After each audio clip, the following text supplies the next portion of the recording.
Hello everyone, today's host is Miss Sarah from Spring Pharmacy.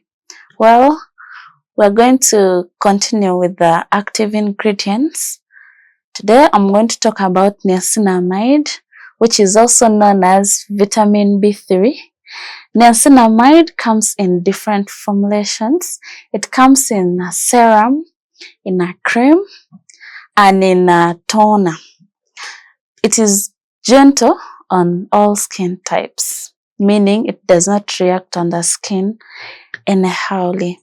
The benefits of niacinamide is that it boosts the production of ceramide, which is good for the hydration of the skin and protects the skin barrier.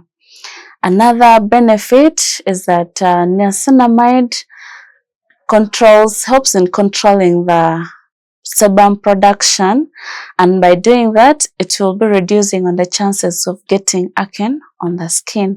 It also minimizes on the pores on the skin. It is also a good anti-aging product. It increases on the elasticity of the skin, making the skin to look younger. Niacinamide also works on the brightening of the skin by reducing on the hyperpigmentation, making the skin looks even.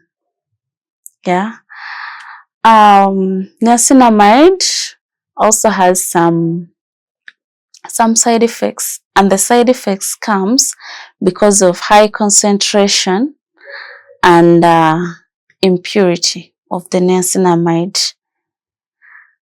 We have irritations and burning sensations and some dryness when you use higher concentration of niacinamide. So to minimize on the side effects, you have to start with a lower concentration, like 5%. Then as your skin starts tolerating, you can increase to 10%. Then the dryness, you can also do the hyaluronic acid, yes, because it is compatible with it. The ones niacinamide is not compatible with, or it does not, you're not supposed to use with niacinamide at the same time, so the glycolic acid, the salicylic acid. If you're using the niacinamide in the morning, you can use your salicylic acid in the evening during your skincare routine. Thank you so much. See you next time at Spring Pharmacy. We care about how you look, and we are the hard to find medicines. Thank you.